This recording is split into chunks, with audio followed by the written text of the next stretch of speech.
Bonjour Mathieu. Oui, bonjour Yannick, comment ça Oui, va? on va très très bien. Je crois que là, la luminosité est parfaite là. Oui, beaucoup mieux, ouais, beaucoup mieux. Là, tu m'entends très bien, 100%, c'est bon, ça passe. Oui, Oui, ça va, ça va. Comment ça va? très très bien, merci. Très bien. Je crois que Ah, là, je crois qu'il y a un écho. Oui, beaucoup mieux, ouais, beaucoup mieux. Je m'entends très bien, 100%, c'est bon, ça passe. Oui, Oui, ça va, ça va. Comment ça va? très très bien, merci. très bien. Je crois que Ah, là, je crois qu'il y a un écho. Oui, beaucoup. Ah voilà, c'était bon pour disais, en fait. C'est bon, tu as pu régler? Oui, là c'est bon, là c'est bon. Ok, On va se donner juste quand même quelques secondes, le temps de partager le live dans les différents groupes. D'accord, je te l'envoie d'accord. dans l'inbox. On va le lire maintenant.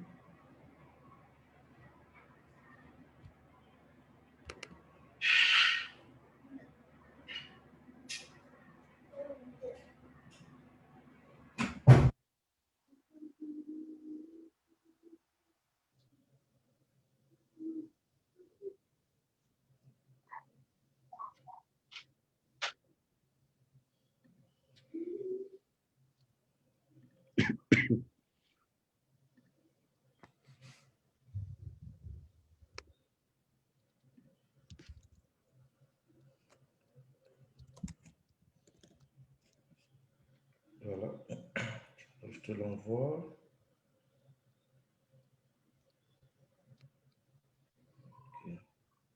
Ok, ok.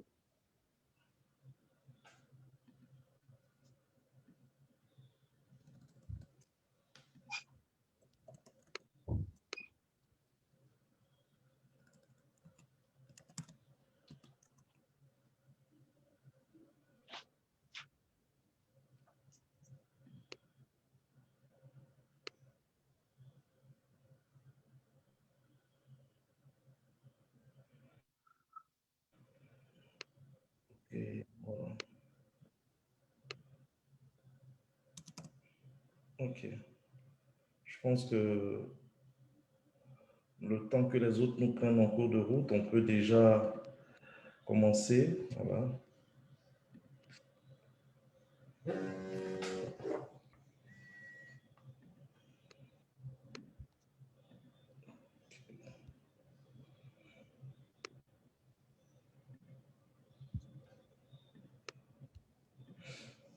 Ok, super. Super. Bon, je pense qu'on va débuter, on va démarrer. D'accord. En tout cas, Mathieu, merci beaucoup. Merci beaucoup d'avoir voulu participer à cette sixième initiative de la Innove Impact Conférence. Je vais juste présenter le contexte selon lequel cette inspiration a permis la création de cette plateforme. En Mhm. réalité, on voulait mettre en place une plateforme qui permettrait, et je dirais à tous les chrétiens, je dirais de manière globale de l'Église avec grand E, d'avoir une plateforme d'échange, une plateforme d'information et une plateforme de formation aussi qui leur permettrait de pouvoir comprendre certains concepts de l'impact et de l'influence que le chrétien doit avoir, notamment dans sa communauté, dans son cercle d'influence et pourquoi pas dans le monde entier. Et donc, cette initiative Innove Impact Conférence est née. Nous sommes maintenant à la sixième édition, donc nous débattons essentiellement de thématiques orientées vers le royaume. Nous Mhm. passons vu les différentes sphères d'influence. Nous invitons des personnes influentes comme toi pour venir éventuellement parler de leur expérience, parler de leur compréhension de la thématique qui est donnée. Et aujourd'hui, samedi, un jour où on est à la fois relax, donc on est en t-shirt. Je pense que toi, tu l'as dit, tu viens d'une évangélisation. Moi aussi, je viens d'un événement quand même, un samedi où on est relax. Donc, que tous ceux qui s'ils ont des questions pendant le live, puissent les poser en inbox ou bien via les commentaires de la page Facebook.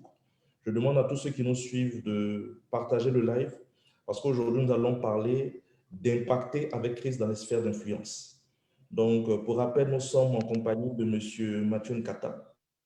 M. Mathieu Nkata va se présenter tout à l'heure, mais en grande ligne, c'est un mari, c'est un père de famille, c'est un chef d'entreprise et c'est aussi un pasteur. Donc, il a toute cette casquette-là pour lui tout seul. Donc, il va avoir l'occasion de pouvoir nous égrener pendant ces quelques minutes qui suivent sur le thème impacté avec Christ dans les sphères d'influence. Voilà, donc Mathieu, j'ai présenté un peu le décor. Mhm. Euh, on aura au fur et à mesure de notre séance-là des personnes qui vont poser des questions, des personnes qui vont voir le live maintenant et même le voir après. Et donc, on n'hésitera pas aussi à te demander des questions là pour que tu puisses éventuellement soutenir les différentes questions par ta compréhension et par des informations particulières que tu veux nous partager. Donc voilà, donc j'ai présenté les grandes lignes pendant peut-être 5 à 10 minutes. Je vais te laisser le soin, je vais désactiver le partage et je voulais juste partager l'écran pour présenter la conférence. Donc, on va se retrouver en one-to-one, voilà. Et je vais te donner l'occasion de pouvoir te présenter à tous ceux qui nous suivent. Donc, je te donne la parole. C'est à toi. D'accord. Merci Yannick. Merci et bonjour à tous ceux qui nous suivent, tous ceux qui nous prendront en cours. Donc, je suis Mathieu Nkata. Euh, on va dire que je suis chrétien et aujourd'hui, j'exerce en tant que directeur général de Suno Assurance au Libéria. Donc, j'ai un peu plus de 12 ans d'expérience pour ce qui est du background, donc formation professionnelle, on va dire formation au niveau des études.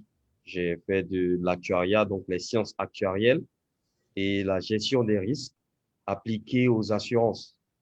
Et donc, j'ai un diplôme de l'Institut national polytechnique, niveau master, auquel j'ai ajouté une sorte de certificat, un certificat qui est accordé par une société américaine, qui est une sorte de mini MBA.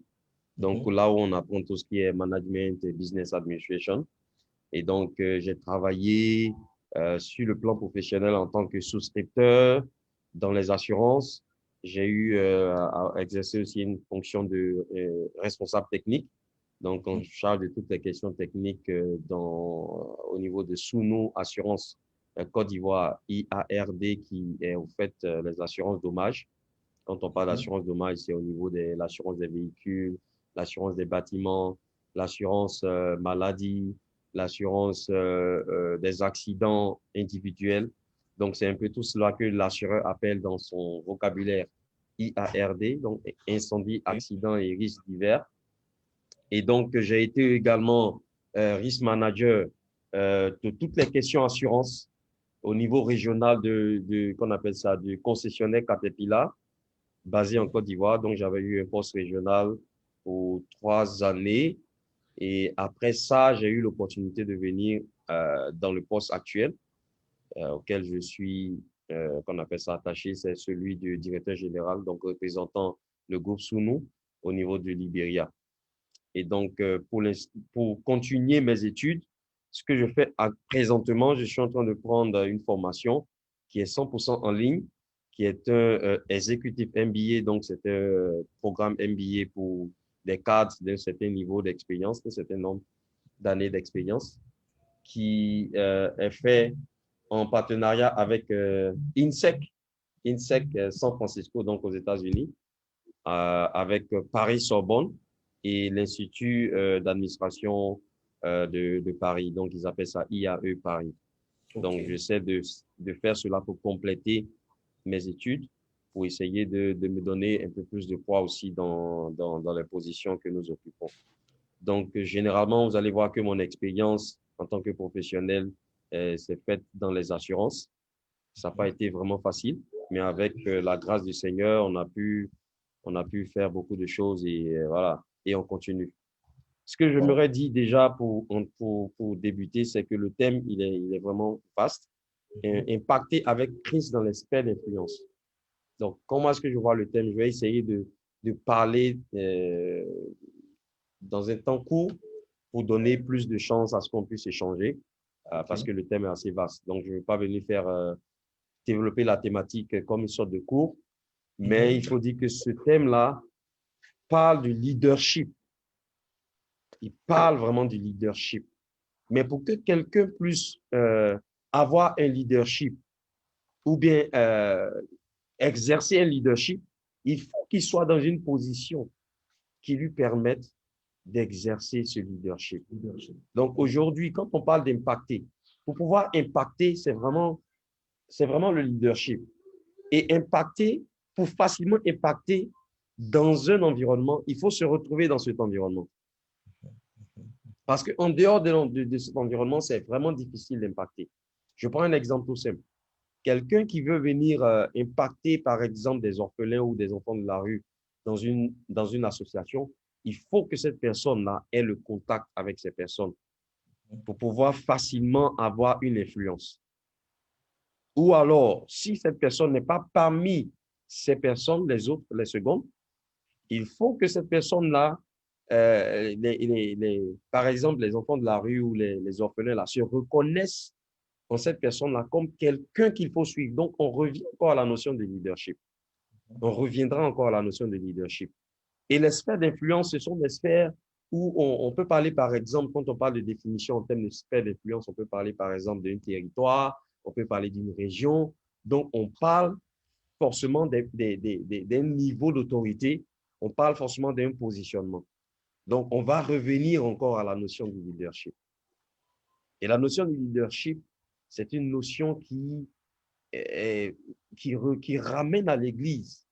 Parce que le Seigneur nous dit, puisque nous sommes dans le cadre des échanges avec les chrétiens, le Seigneur nous dit dans sa parole que nous sommes le sel de la terre. Et nous sommes la lumière du monde. Et il parle de l'Église. Et donc, si nous, le sel, nous n'apportons pas la saveur au monde, le monde n'aura pas cette saveur qu'il recherche.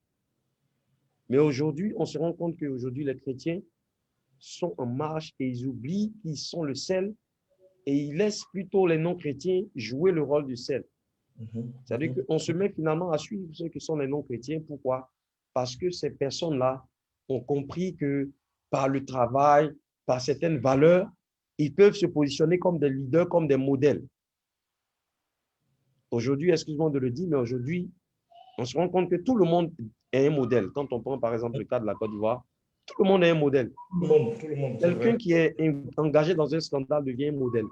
Ça, c'est le genre de société que nous avons aujourd'hui. Et aujourd'hui, la question qu'on doit se poser, c'est comment, en tant que nous, en tant que chrétiens, comment nous pouvons avoir un impact dans des sphères d'influence. La sphère d'influence, ça peut être par niveau, ça peut être un petit endroit dans lequel on exerce, ça peut être le travail, le lieu dans lequel on existe, on exerce, ça peut être là où on exerce son activité, ça peut être même au marché. Une femme chrétienne qui est au marché, qui est une vendeuse, qui vend ses articles, peut avoir une influence, un impact dans son activité, dans l'environnement quotidien auquel elle est confrontée. Mais c'est comment avoir cet impact-là? Pour avoir un impact, il faut dégager, je dis, il faut dégager certaines choses qui vont être des outils par lesquels on passe pour influencer. Parce que pour avoir de l'influence, il faut avoir, je ne sais pas moi, des résultats, il faut avoir très souvent ce qu'on appelle des valeurs ou bien il faut avoir des preuves. C'est-à-dire quelqu'un qui a des résultats, quelqu'un qui a une histoire à raconter peut commencer à influencer. Et quelqu'un qui n'a pas une histoire à raconter, ça sera difficile pour cette personne-là de pouvoir influencer. Et aujourd'hui, malheureusement, je voulais relever un fait, c'est que nous avons remarqué que beaucoup de chrétiens ont remplacé, ils ont caché la paresse par la prière, en fait. C'est-à-dire, il y a beaucoup de chrétiens qui passent beaucoup de temps à prier et il y a des choses qu'ils ne font pas pour accompagner la prière. C'est vrai que le Seigneur a dit prier sans cesse, mais ça ne veut pas dire qu'il faut passer tout le temps à prier. Parce que la prière même, ce n'est pas forcément les paroles.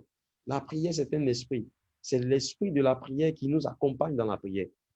Parce que celui qui débite des paroles sans être dans l'esprit de la prière n'est pas en train de faire la prière. Donc aujourd'hui, il y a beaucoup de chrétiens qui ont remplacé le courage qu'ils doivent manifester, les efforts qu'ils doivent produire. Ils ont remplacé cela par la prière. Pourquoi? Parce qu'ils estiment qu'il faut mettre toute l'espérance sur le Seigneur en oubliant qu'il y a des situations dans lesquelles le Seigneur lui-même ne bougera pas tant que nous, les chrétiens, nous ne bougeons pas. C'est-à-dire que Dieu ne gagnera pas des âmes si nous n'évangélisons pas, par exemple. Donc, l'Église pourrait décider de rester en prière, que prier. Seigneur, change le cœur des hommes, mais sans annoncer la parole. Comment est-ce que Dieu changera le cœur des hommes? Donc, aujourd'hui, les chrétiens doivent revenir à ce pourquoi ou ce par quoi ils doivent passer pour pouvoir devenir des influenceurs.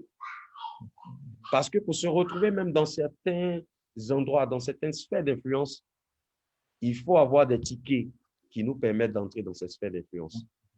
Donc aujourd'hui, je pense que le chrétien doit se remettre au travail pour jouer ce rôle de sel de la terre et de la lumière du monde. Pour être la lumière, il faut sortir des ténèbres. On ne peut pas être une lumière quand on est encore dans la ténèbre. Oui, et être dans les ténèbres, ce n'est pas forcément le péché. Parce que les ténèbres représentent l'absence de lumière. Donc, si moi-même, en tant que chrétien, je ne suis pas en train de manifester la lumière que je suis encore dans les ténèbres. Donc, être la lumière du monde, c'est pour nous un moyen de sortir des ténèbres. Et les ténèbres, comme je dis, ce n'est pas forcément le péché. Les ténèbres, c'est vrai qu'on l'utilise pour caricaturer ce qui est mauvais, ce qui est du diable et tout, mais les ténèbres ne sont pas forcément le péché. Les ténèbres peuvent être une situation, une étape transitoire par laquelle on passe et par laquelle il faut sortir pour devenir la lumière. Et donc, tant que nous ne sommes pas encore sortis de cette situation-là, par laquelle nous ne devons pas, dans laquelle nous ne devons pas rester, je considère que nous sommes encore dans les ténèbres, non pas que nous sommes dans la lumière. Donc aujourd'hui, manifester la lumière du monde, c'est pour nous une manière de sortir des ténèbres. D'accord, d'accord. En tout cas, tu as dit des choses vraiment très intéressantes et très percutantes. Donc là, tu nous as envoyé à 200 à l'heure déjà au démarrage, mais il y a quelque chose qui est ressorti qui est assez important. Tu as parlé du chrétien qui passe son temps à prier, c'est vrai, qui est tout à fait nécessaire en fait dans une vie d'impact. Mais après la prière, il y a le manque d'action. Est-ce que ce manque d'action-là n'est pas caractérisé par le fait que très souvent le chrétien lui-même ne sait pas la sphère dans laquelle il est destiné à influencer? Je prends un exemple. Là, je parle d'appel. Donc, par exemple, nous avons des chrétiens qui, après avoir prié, n'ont même pas une orientation de l'endroit où ils doivent aller pour pouvoir toucher, impacter. Tu as parlé tout à l'heure, par exemple, de tickets. Par exemple, il y a des chrétiens peut-être qui sont destinés à impacter dans le secteur de la religion. Voilà. D'autres sont destinés, d'autres ne sont pas appelés à impacter là-bas. D'autres sont destinés à impacter dans la sphère de la politique. Mais parce qu'on a une mauvaise compréhension de notre zone d'impact, est-ce que ça aussi ne viendrait pas alourdir l'objectif d'impacter, d'influencer dans ces différentes sphères? Je suis d'accord avec toi, parfaitement d'accord, parce que moi, je définis l'aveugle pas forcément comme celui qui n'a pas la capacité de voir physiquement. L'aveugle, c'est celui qui n'a pas la vision. Donc, être aveugle, par exemple, je prends un exemple simple. Quelqu'un peut avoir une activité, il peut avoir son business qui confie à quelqu'un d'autre. À quelqu'un, par exemple, son cousin, quelqu'un de plus jeune. Et cette personne-là, on va dire, peut-être utilise l'argent même de son business pendant des années. Et cette personne, et le propriétaire n'arrive pas à savoir. Moi, je dis qu'on est en face de quelqu'un qui a été aveugle dans la situation. Pas parce qu'il n'a pas la faculté de voir. Ce n'est pas forcément la faculté de voir qu'on va appeler quelqu'un qui a recouvré la vue. Donc, être aveugle, ça peut être une situation où tu n'as pas encore ouvert les yeux sur la chose. C'est ça. Et donc, aujourd'hui, pour que quelqu'un puisse influencer dans quelque chose, il faut qu'il ait déjà les informations. Parce qu'avoir l'information nous permet d'avoir une formation. L'information nous permet d'avoir une formation qui nous permet d'être à même de pouvoir discerner. Parce que l'information aide au discernement. Celui qui veut apprendre à discerner pour savoir est-ce qu'il est dans la bonne voie ou pas, il faut qu'il ait la bonne information. Parce que sans l'information, il n'y a pas de discernement. Pour pouvoir discerner le vrai du faux, il faut savoir, il faut avoir l'information sur ce qu'est le vrai. En ce moment-là, je pourrais savoir que je suis en face du vrai ou du faux. Donc aujourd'hui, les chrétiens ont besoin d'ouvrir j'ai dit, élargis l'espace de l'attente, élargis, qu'on appelle ça, la zone de compétences. Il faut élargir ces choses. Il faut élargir ces choses. Parce que tant que ce n'est pas élargi, ce sera difficile pour nous. Par exemple, aujourd'hui, quelqu'un même qui est appelé à influencer dans la politique, mais il se dit que la politique, ce n'est pas fait pour lui. Ce n'est pas fait pour le chrétien, mais il n'influencera jamais.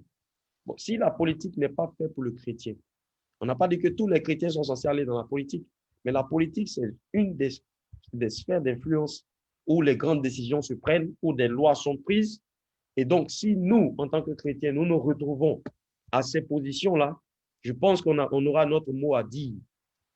Au lieu uniquement de passer notre temps simplement à prier, celui qui passe son temps à prier, mais il n'est pas dans une certaine position pour décider, il se mettra toujours à combattre des décisions.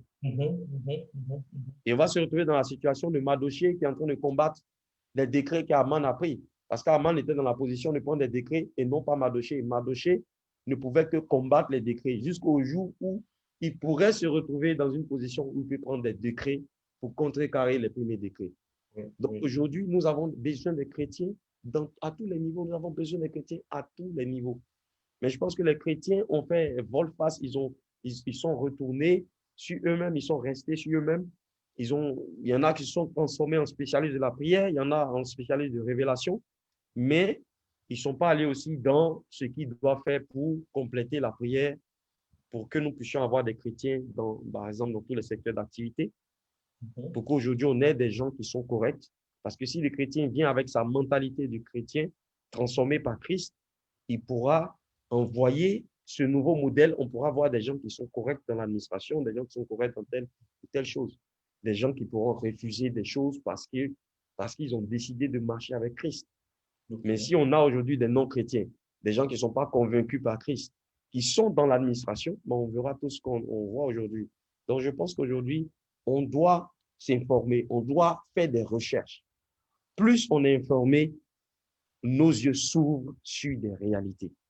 Je pense par exemple que celui qui veut se marier, s'il a beaucoup d'informations sur ce qu'est le mariage, il a déjà commencé à se préparer à entrer dans le mariage. Au lieu d'attendre d'entrer dans le mariage avant de commencer à prendre l'information. Voilà. Il sera en train de réagir au lieu d'anticiper. Il sera obligé de réagir parce qu'il y aura des choses qu'il va rencontrer. Il aurait pu s'informer auparavant. Donc, aujourd'hui, les chrétiens doivent s'informer. Les chrétiens doivent s'informer.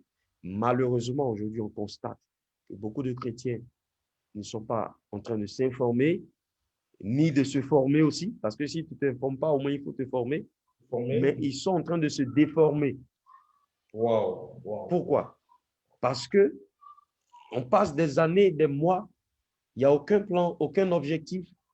Je ne cherche pas à atteindre telle chose parce que les objectifs nous aident en ce sens que les objectifs qu'on se fixe nous mettent une certaine pression et agissent sur nous comme une certaine, je vais dire, comme une certaine guide, comme une certaine feuille de route où on se rend compte que quand je regarde mes objectifs, je suis très, très loin de mes objectifs. Donc, ça nous pousse à faire des efforts. Mais aujourd'hui, on assiste à beaucoup, la majeure partie du temps, les chrétiens n'ont pas d'objectif. Leur objectif, c'est de voir Dieu. Ils s'attendent à Dieu, c'est ça leur objectif. J'espère que Dieu va faire quelque chose en cette année. Mais ils oublient qu'avant que Dieu n'intervienne, Dieu nous a donné aussi ce qu'on appelle la sagesse et l'intelligence, qui doit nous pousser d'abord nous-mêmes à essayer de faire ce qu'il faut. Et Dieu maintenant va nous éclairer. Parce que c'est celui qui cherche qui trouvera. Donc, celui qui ne cherche pas ne trouvera pas. Et quand quelqu'un cherche, il peut trouver des choses qui ne sont pas la réponse, mais il finira par trouver. Et aujourd'hui, le Seigneur veut nous inciter à chercher. Les chrétiens doivent s'ouvrir, on doit comprendre, on doit savoir ce que c'est que l'économie, on doit savoir ce que c'est que l'administration. En tout cas, si on veut influencer, on doit savoir ce que c'est. Sinon, on ne pourra pas influencer. La chose va nous influencer. Ce qu'on souhaite influencer va commencer à nous influencer. Et ce que tu viens de dire, en fait, réveille une certaine compréhension du ministère de Christ en réalité, parce qu'on veut impacter comme Christ et on veut impacter avec Christ.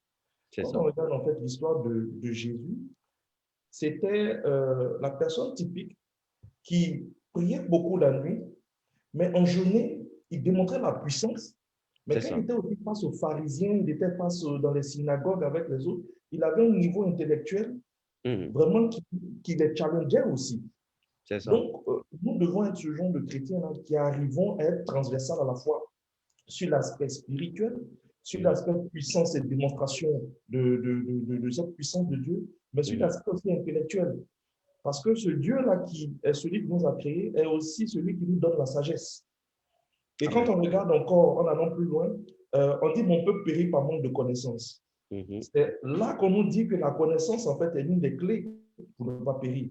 Mais malheureusement, par exemple, on assiste au niveau des communautés, là je parle des communautés chrétiennes, Mhm. où on déploie des prophéties qu'on saisit par la foi, mais Mhm. après l'exécution, qui doit être le fait de marcher par la foi, donc de mettre en place les mouvements qui nous permettraient, par exemple, d'atteindre certains niveaux, on ne le fait pas.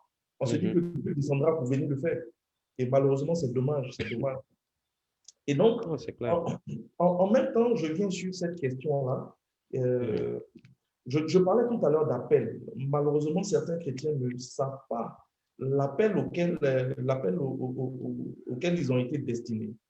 Donc, par exemple, tu es censé, comme tu l'as si bien dit, impacter dans la politique, mais tu te réveilles le matin, tu dis, ces politiciens à moi, vraiment, je ne veux pas faire de politique. Alors que Dieu t'attend à impacter dans cette sphère-là pour que tu prennes des décisions pour pouvoir changer le monde. Mhm. Comment selon toi, parce qu'en même temps que tu es père, tu es chef d'entreprise et tu es pasteur, quelles est selon toi aujourd'hui les clés pour pouvoir déceler son appel en fait?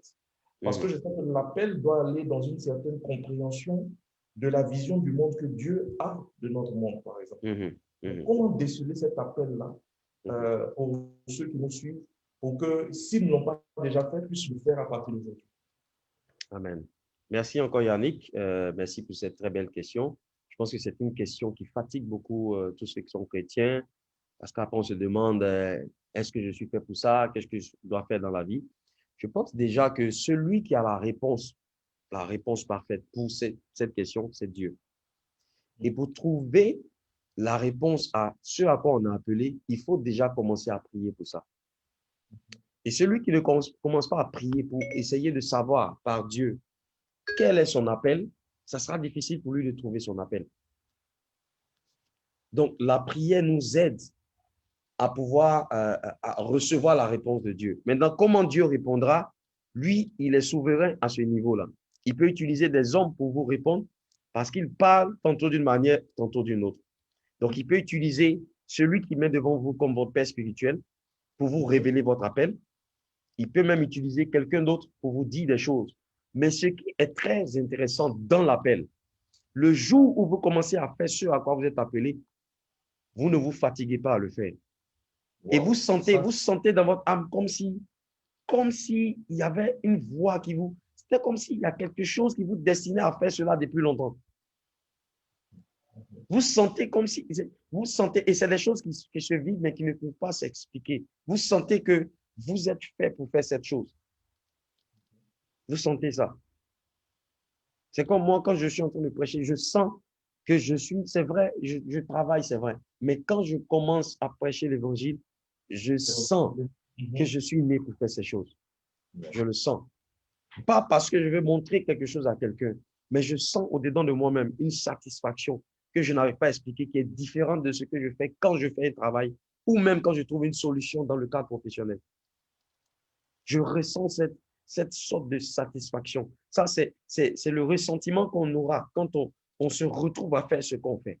Donc, il y a des gens, par exemple, qui naturellement commencent à aider les orphelins et finalement commencent par exemple, à faire une ONG juste pour aider ces personnes-là.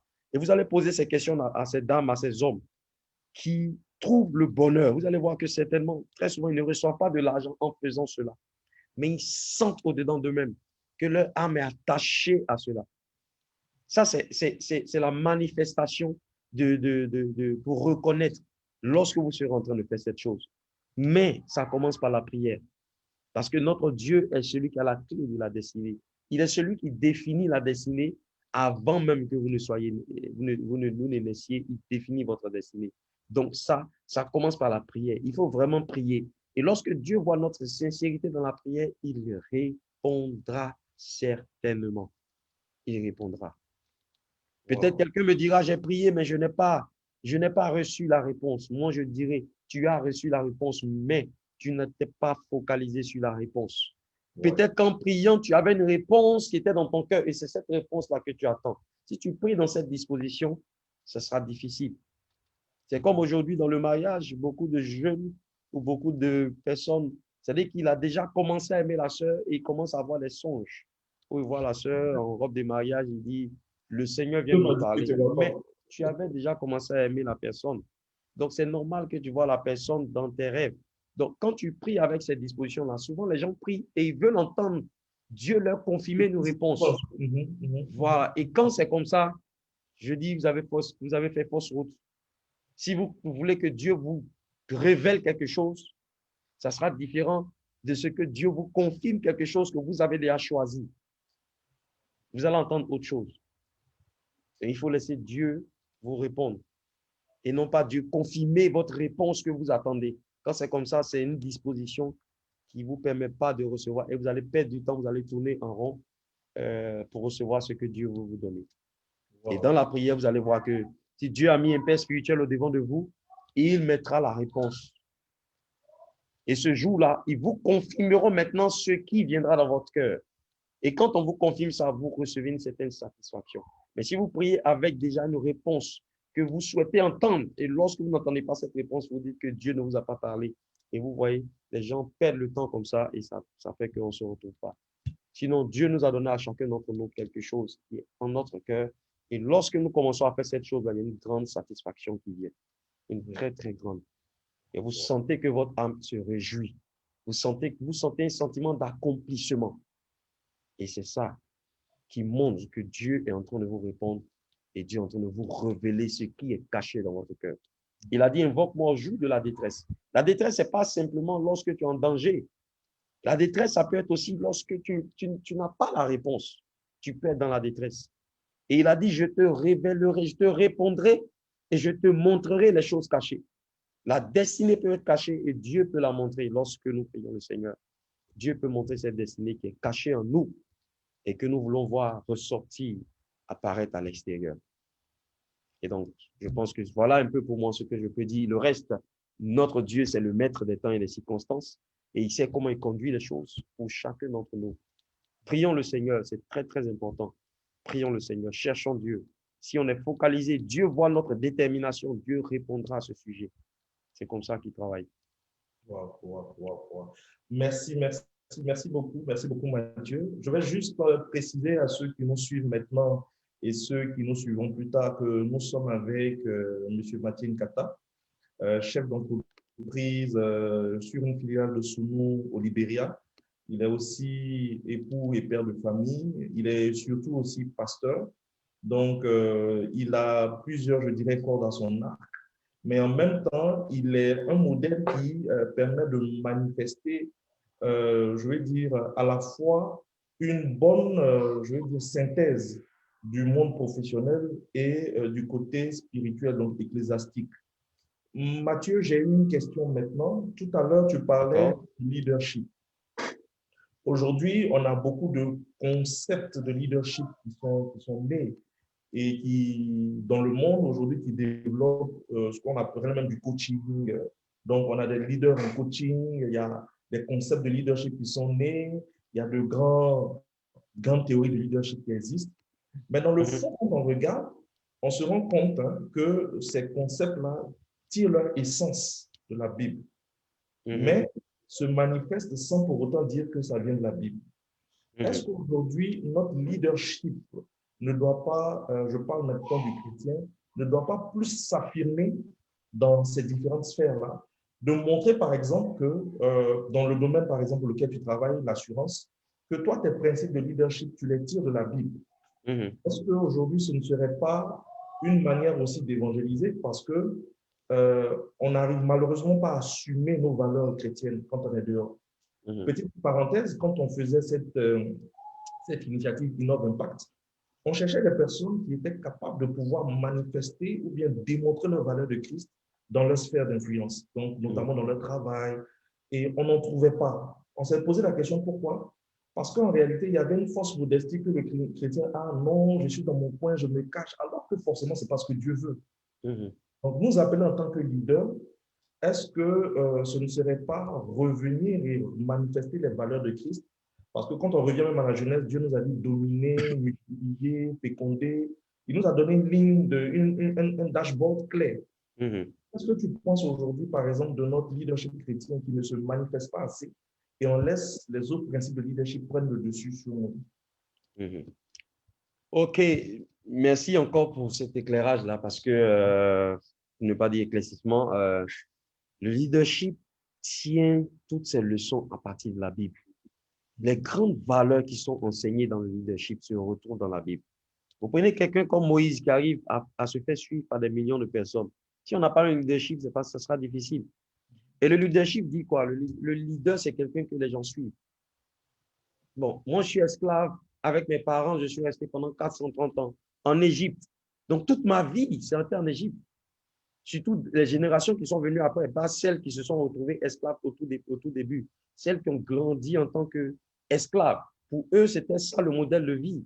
Ils arrivent à manger si leur portion de nourriture a augmenté, mais ils se disent que Dieu est en train de répondre à leur prière, à leur prière, à ce qu'ils recherchent. Parce que pour eux, c'est la bénédiction. Avant, on mangeait peut-être 2 kilos de riz. Maintenant, c'est 6 kilos, mais c'est la bénédiction, c'est la fête dans la maison. Et Moïse vient faire sortir ces personnes-là et il le suit dans le désert. Quel exemple de leadership! Et Dieu lui montre la voie. Dieu lui dit, prends des personnes sur lesquelles je vais déposer ton esprit. Le leader finit par se reproduire. Donc, toutes ces leçons se retrouvent dans la Bible. Maintenant, aujourd'hui, qu'est-ce qu'il faut faire? Moi, j'ai rencontré dans le travail, dans le cadre du travail, j'ai rencontré des gens qui crient haut et fort qu'ils sont chrétiens. Maintenant, dans les actes quotidiens, si vous commencez à faire cette propagande du fait que vous êtes un chrétien ou que vous êtes un pasteur, vous voyez, et dans l'exact au quotidien, les gens se rendent compte que vous avez d'autres types d'actes qui ne parlent pas dans le même sens que ce que vous déclarez, cela va combattre même le leadership ou l'influence que vous voulez avoir. Vous n'allez plus pouvoir influencer les gens. Au contraire, vous allez les retirer même du Seigneur. Mais par contre, avant même que vous ne dites à quelqu'un, vous n'ouvrez la bouche, vous lui dites Jésus vous aime. Si il constate, si cette personne constate dans vos actes que vous avez une attitude qui s'apparente à un pasteur ou à un chrétien engagé, converti et convaincu, et que vous lui dites maintenant par la suite, je suis chrétien, Jésus-Christ a changé ma vie. Je pense que vous aurez beaucoup plus d'impact que celui qui crie haut et fort que les chrétiens et qui tout le temps le voit dans toutes les histoires. C'est lui qui s'entend pas avec tous les départements. C'est lui qui a tout le temps des histoires, qui se prend la tête avec les gens. Lui, il aura moins d'impact par rapport à celui qui a des actes qui parlent beaucoup plus fort même que le message qu'il a envie de donner. Donc aujourd'hui, c'est ce que nous devons cultiver. Nous devons cultiver ça. Veiller sur notre témoignage là où nous sommes. Et ce témoignage va parler beaucoup plus fort que le message que nous voulons présenter. Parce que c'est ce qui nous manque aujourd'hui, c'est ce qui détruit aujourd'hui. Aujourd'hui, pourquoi est-ce que la réputation des pasteurs a été détruite? À cause de ce que certains pasteurs font, et aujourd'hui, ça détruit la réputation des pasteurs. Il y en a, on a vu que finalement, ils sont pasteurs parce qu'ils font pratiquement le business, et rien que le business. À un moment, ils mettent le Seigneur de côté et ils font que le business. Donc, pour ça, la réputation des pasteurs a pris un coup. Mais ça ne veut pas dire que parce qu'ils font ça, il n'y a pas de bons pasteurs. Nous avons aujourd'hui des pasteurs très engagés. Nous avons des pasteurs que nous connaissons qui sont très engagés, qui sont sérieux, qui sont sincères dans ce qu'ils font. Donc aujourd'hui, il faut que nos actes parlent beaucoup plus fort que ce que nous disons être. Et lorsque nous ouvrons la bouche pour dire, ça vient comme une confirmation de ce que nous faisons. Et il faut tenir compte de notre chrétienté dans ce qu'on fait au travail. Mais tenir compte de la chrétienté ne veut pas dire qu'on n'a plus de rigueur dans le travail. Mais il faut trouver le juste milieu pour ajuster. C'est-à-dire, si je veux aider quelqu'un à changer dans mon leadership, je vais adopter un style de leadership qu'il faut pour aider cette personne-là à changer, pour aider cette personne à monter, à grandir en compétences et tout. Donc, être leader, être un chrétien, c'est être un leader. Être un chrétien, c'est déjà être un leader. Le chrétien qui n'est pas un leader, il n'est pas en train de manifester sa chrétienté. Parce que les gens ont été appelés chrétiens pour la première fois Lorsque les gens ont vu leurs actes, ils ont vu leur manière de se comporter, ils ont dit, ceux-là, ils font comme Christ. Donc, ça veut dire qu'ils étaient en train de manifester un leadership. Pour que les gens vous suivent, ils doivent voir au moins, ils doivent être confiants que vous allez quelque part où ils ne vont pas mourir. C'est en cela qu'ils vont vous suivre. Et pour qu'ils aient confiance, il faut qu'ils observent. La confiance, elle n'apparaît pas. La confiance se cultive, la confiance se développe. Elle n'apparaît pas comme ça, pouf, comme la magie.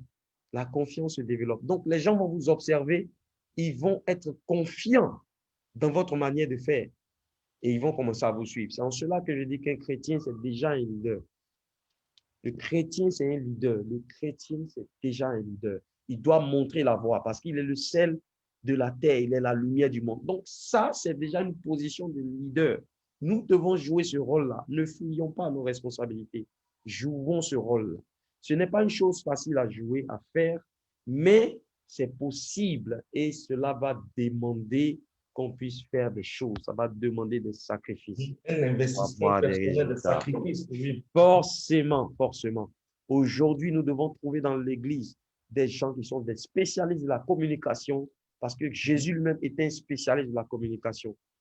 C'est un spécialiste. Il y avait des situations où Jésus, vous voyez Jésus, on veut le tuer, puis après il ne meurt pas. Il sait qu'on ne va pas le tuer parce qu'il était Dieu, il connaissait. Il savait. Il connaissait ce qu'il fallait faire. Regardez ce que Jésus-Christ a fait avec Lazare. Il a laissé Lazare mourir. Il pouvait venir vite. Il a laissé Lazare mourir. C'était un style de communication, mon frère. Dieu voulait communiquer sur le fait que c'est encore possible, même lorsque les gens ont dit c'est terminé. Il y avait des situations où il intervenait directement. Il ne laissait pas la chose traîner. Mais pour Lazare, il a laissé traîner. Et dans la communication, il y a beaucoup de styles de communication.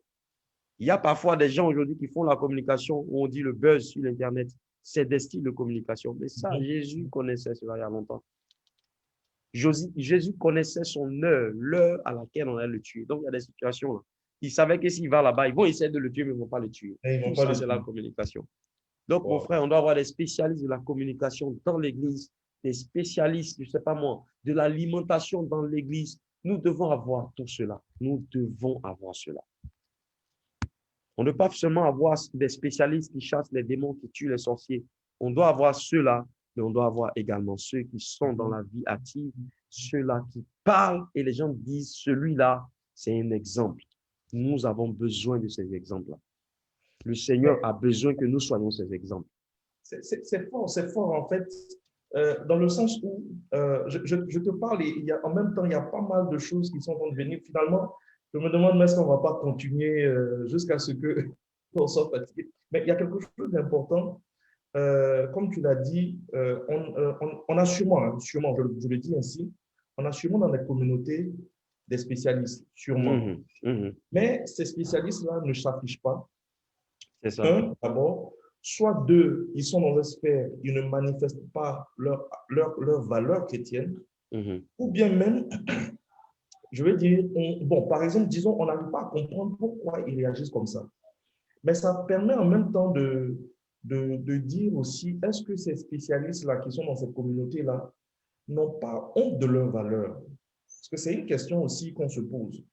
On a sûrement des chrétiens de certains poids qui sont aujourd'hui dans le monde politique, par exemple. J'aime bien prendre l'exemple de la politique parce que c'est ce qui concerne tout le monde. Mais face à certains fléaux qui ne font, je pense, rien.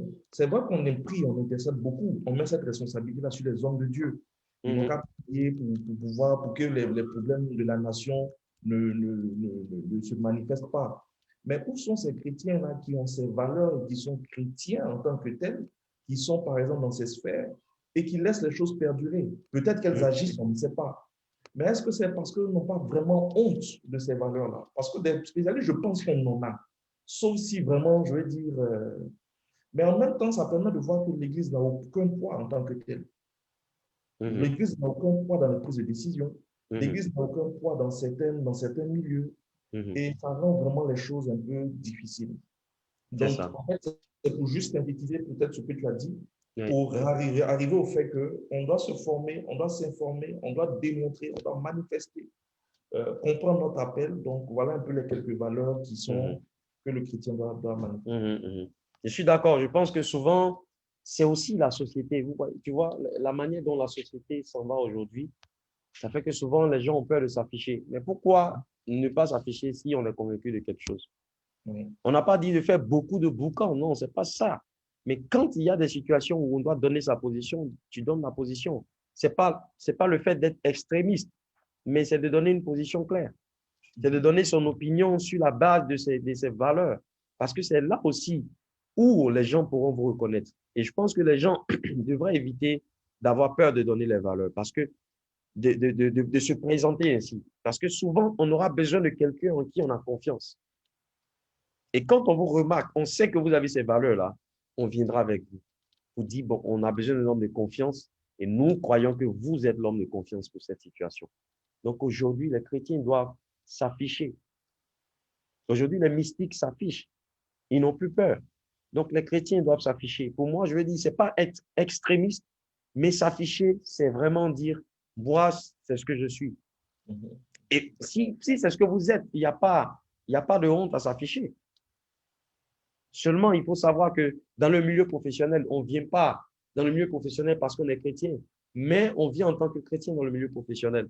Et donc, ces bonnes valeurs-là, les gens ont besoin que ces valeurs soient partagées. Il faut que ces valeurs soient partagées. Donc, c'est ça aujourd'hui et on a besoin. Sinon, les spécialistes, nous en avons. Mais aujourd'hui, l'Église s'est mise un peu de côté. Et donc, le monde, tous les païens, ils commencent, les mystiques, ils commencent à se positionner. Et eux, ils s'en foutent. Hein. Et ils recrutent, ils cherchent à se développer parce qu'ils savent qu'ils n'ont pas le temps. Donc, aujourd'hui, je pense que l'Église, on doit avoir des gens qui se lèvent et qui se forment. La paresse doit quitter nos frères et sœurs. Celui qui ne se forme pas se déforme. Ça, je vais insister là-dessus. Il y a l'information, il y a la formation, il y a la déformation. Une mauvaise information est une déformation. Le manque de formation est également une déformation. Et la formation se fait par l'information. Donc, c'est des choses que nous disons comme ça, mais c'est vraiment puissant. Donc, il faudrait qu'on se forme.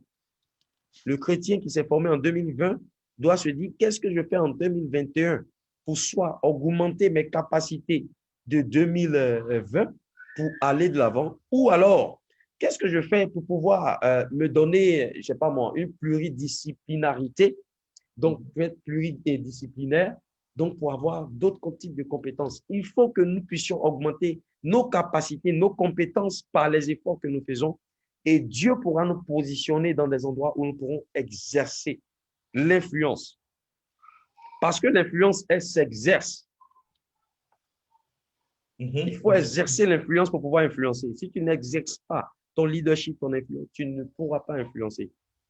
Tu peux être un membre influent, mais si tu n'influences, si tu n'exerces pas l'influence, bon, il n'y aura pas d'impact.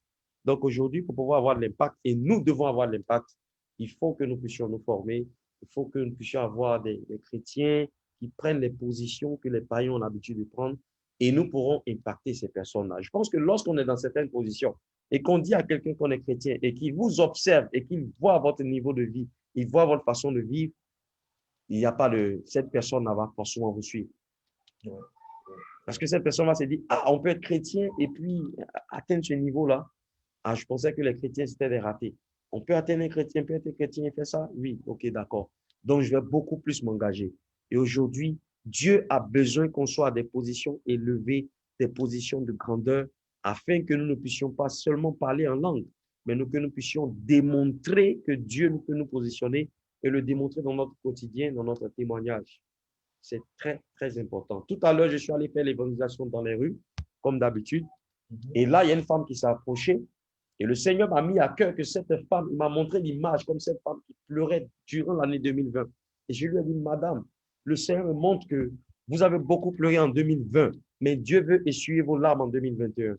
Et elle est restée jusqu'à la fin de la prédication, à ce carrefour-là. Et je m'approche de la dame, je lui demande, j'ai dit, mais qu'est-ce que vous faites dans la vie? Qu'est-ce qui s'est passé avec vous en 2020? Elle dit, en 2020, toute ma vie a basculé. Je n'ai rien compris. Et elle a commencé à me dire, comme confidence, elle dit, c'est à vous que je dis ça. J'étais dans une église ici. Elle m'a donné le nom d'un pasteur. Elle m'a dit, j'étais dans une église. Et le pasteur est marié. Il est venu me voir et dit, il veut avoir des relations avec moi. C'est comme ça que j'ai quitté cette église. Vous voyez? Donc, le pasteur qui doit influencer vient voir la sœur pour lui dire, la sœur qui est dans son église, il vient lui dire, je vais avoir des relations avec vous. Un homme qui est marié, il vient lui dire, je vais avoir des relations avec vous. Il repousse la femme. Donc, l'influence, c'est une influence qu'il a, mais elle devient négative. C'est dans le mauvais sens. Donc, attention à ce qu'en tant que chrétien, nous faisons, parce que ce que nous faisons peut avoir une influence dans les deux différents sens. On peut avoir l'influence positive, ce que nous recherchons, bien sûr, ou alors l'influence négative, ce que nous ne devons pas rechercher. Donc, nous devons travailler là-dessus. Nous devons nous réveiller. Arrêtons d'attendre Dieu pour dire c'est Dieu qui doit faire. Dieu a fait pour l'autre, il faut qu'il fasse pour moi. Dieu a fait pour l'autre parce qu'il savait que c'était le temps. Il faut que tu te réveilles, mon frère. Il faut qu'on se réveille. Et je suis concerné. Nous devons nous réveiller. Nous n'avons pas le temps. La Bible dit que le diable est descendu avec une grande colère dans l'Apocalypse. Il est déchaîné parce qu'il sait qu'il n'a pas le temps. C'est pourquoi il met tous ses plans en œuvre. Il met tout ce qu'il faut en œuvre. Il sait qu'il n'a pas le temps. Nous n'avons pas le temps. Ne croyons pas que nous avons le temps. Si nous nous réveillons comme ça, il y en a qui sont en train d'atteindre la quarantaine. Hier, ils avaient 25 ans, ils sont en train d'atteindre la quarantaine. Nous n'avons pas le temps. Nous devons commencer à faire quelque chose pour influencer. Et pour influencer, il faut être positionné, il faut avoir des choses qui nous permettent d'influencer.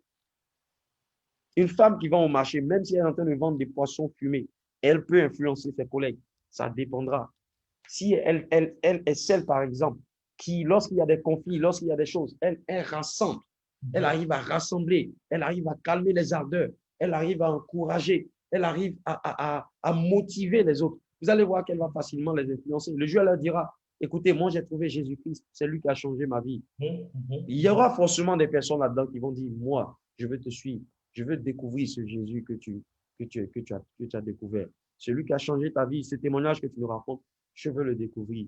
Mais aujourd'hui, on n'a plus de témoignages à raconter. Ouais. Et ça devient difficile. Le seul témoignage que la plupart des chrétiens maintenant ont à raconter, ce sont leurs souffrances. Vous pensez que quelqu'un va suivre quelqu'un dans sa souffrance? Oui, ça c'est clair. Personne ne prie pour avoir la souffrance. Donc, il faut qu'on puisse avoir quelque chose à raconter. Et cela, ça nous ramène à notre engagement avec Christ. Ça nous ramène à notre engagement avec Christ. Et les efforts qu'on fait, nous faisons les efforts. On dit, Christ, tu vois les efforts. Seigneur, vois mes efforts et viens intervenir, viens me soutenir. Et Dieu vient nous soutenir. Ça sera comme celui qui est en train de chercher, il trouvera. Comme celui qui frappe, on lui ouvrira. Celui qui frappe à la porte du Seigneur, il frappe à tous les niveaux. Lui sera ouvert les portes. Donc, nous devons nous lever. Moi, j'aimerais interpeller nos frères et sœurs. Je suis concerné. Nous devons faire quelque chose. Nous devons avoir des objectifs. Ayons des grands objectifs. Poussons-nous. Mettons-nous cette motivation. Et vous allez voir qu'on ne va pas perdre le temps aujourd'hui sur, je ne sais pas moi, des scandales. Parce qu'aujourd'hui, en Côte d'Ivoire, chaque jour, il y a des scandales, il y a des buzz. Chaque jour, un buzz vient pour effacer l'autre. Et vraiment, quand on regarde la qualité de ces buzz, on se demande où est-ce qu'on va aujourd'hui. Oui, c'est clair, c'est clair. Et le chrétien, aujourd'hui, il est au courant de tous ces buzz. Mais il n'est pas au courant de ce qu'il doit faire. C'est ça, je dis aujourd'hui, le buzz, là, nous déforme. Aujourd'hui, on prend des balais, on sait le coup de quelqu'un, on dit, il s'appelle de Versailles, je ne sais pas quoi. Aujourd'hui, ça prend les réseaux sociaux. Après, après, il y a un autre buzz qui vient, ça vient pour étouffer l'autre, et ainsi de suite, de buzz en buzz. Et finalement, le mois de janvier passe, le mois de février passe. Et ça devient des mois de buzz et finalement, on se retrouve en 2022. Il faut qu'on se réveille. Nous devons influencer là où nous sommes. Les gens nous regardent. Lorsque nous sommes chrétiens, les gens nous regardent. Je pense que la Bible dit que la création tout entière attend avec un ardent désir. C'est-à-dire que les gens désirent nous voir. Mais ils désirent voir, nous, on ne le sait pas cela. Donc, ils vont voir quoi? Aujourd'hui, nous avons besoin d'avancer. Faisons quelque chose pour avancer. Que les chrétiens ne s'asseyent pas comme ça sans rien faire. Ce n'est pas bon. Ce n'est pas bon du tout. Il faut faire quelque chose. Il faut bouger. Il faut bouger parce que pour pouvoir créer le mouvement de Dieu, il faut créer le mouvement des hommes. Dieu bouge avec le mouvement des hommes. Donc, le mouvement de Dieu, il vient pour accompagner le mouvement des hommes. Il a dit à Abraham, je t'enverrai dans un endroit. Lève-toi, quitte ta famille. Tant que tu ne quittes pas ta famille, je ne vais pas te montrer ce que je dois te montrer. Il y a un mouvement que l'homme doit faire pour que Dieu puisse faire son mouvement. Wow. Dieu est en mouvement lorsque les hommes sont en mouvement. Il n'y a pas de mouvement sans que le mouvement des hommes ne soit fait. Parce que Dieu a transféré cette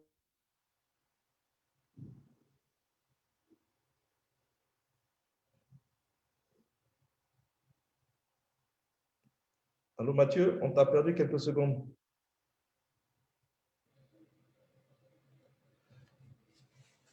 D'accord, nous sommes avec Mathieu Nkata, donc ce sont les aléas du direct, quelques minutes de, de perte de connexion. Le thème sur lequel nous échangeons aujourd'hui, c'est impacter avec Christ dans les sphères d'influence. On va laisser quelques secondes à Mathieu peut-être de se reconnecter le cas échéant. Voilà. Donc, si vous avez des questions, si vous avez des commentaires, vous pouvez le faire, vous pouvez les mettre dans le commentaire du live ou bien nous envoyer ces messages inbox. Nous remercions à tous ceux qui sont connectés actuellement. Nous saluons personnellement. Désolé, j'ai une coupure de courant ici qui m'a déconnecté d'Internet. Ah, d'accord, ok. Je disais Désolé. tout à l'heure que ce sont les aléas du direct. Hein. C'est ça. Donc, je disais que nous devons faire quelque chose. Ouais. Dieu s'attend à nous. Il veut qu'on bouge, donc nous devons bouger. Nous devons bouger. Dieu, et je le disais comme ça, je méditais sur ce passage. Tout est accompli. Jésus disait, tout est accompli. Qu'est-ce qui est accompli, mon frère? Ouais. Si tout est accompli, pourquoi nous devons encore faire des efforts? Jésus parle de lui, son mandat. Sa feuille de route, c'est de ça qu'il parle. Ce que je devais faire là, c'est ça qui est tout est accompli. Mais il n'a pas dit pour Yannick, tout est accompli. Yannick doit se coucher et tout est en train de venir à lui. Wow. Okay? Ça, c'est vrai. Donc, pour que toi, tout quelque chose d'important que tu viens de soulever. Pour que toi, tout soit accompli pour toi, tu dois rentrer aussi dans la feuille de route. Tu dois faire ce qu'il y a à faire pour que cette parole soit valable pour toi. Sinon, quand Jésus disait tout est accompli, il parle de sa mission. C'est fini. Il a fini de faire ce qu'il était censé faire. Donc, là, il nous regarde. Pour aller saisir maintenant les bénédictions, il faut faire quelque chose. Il faut rentrer dans ce cadre-là. Et donc, aujourd'hui, moi, j'interpelle nos frères et sœurs. Levons-nous. Frères, levons-nous. Ce n'est pas pour rien, la Bible dit, lève-toi et sois éclairé, car ta lumière arrive. Ta lumière qui est en train de venir te dit d'être éclairé. Et être éclairé te ramène, ça veut dire quoi? Te ramène à la connaissance. Parce que la lumière aussi, c'est aussi le symbole de la connaissance. C'est aussi le symbole de la connaissance. La lumière, c'est aussi le symbole du courage. C'est-à-dire quelqu'un qui était désespéré, qui était abattu, qui se réveille. Donc, cette sorte de réveil-là, c'est aussi la lumière qui vient pour l'éclairer. Parce qu'il y a une autre lumière qui arrive.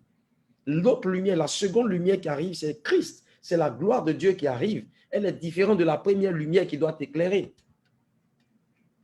Donc, nous devons être éclairés. Et pour être éclairé, il faut se former, frère. Il faut avoir la connaissance.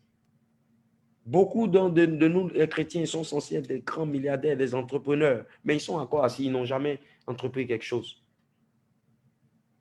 Et laisse-moi atterrir sur l'entrepreneuriat. Dieu, c'est le premier entrepreneur. Parce que Dieu, il regarde. Pour être un entrepreneur, il faut venir avec des solutions.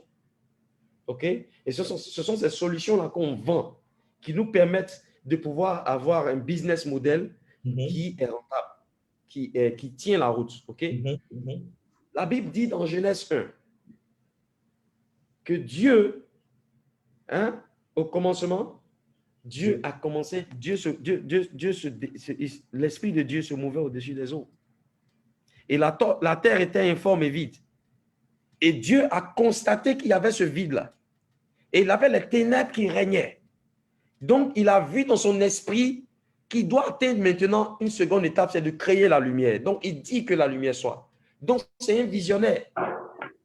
Donc, nous avons des entrepreneurs, excuse-moi, qui sont assis et qui se réjouissent des prophéties.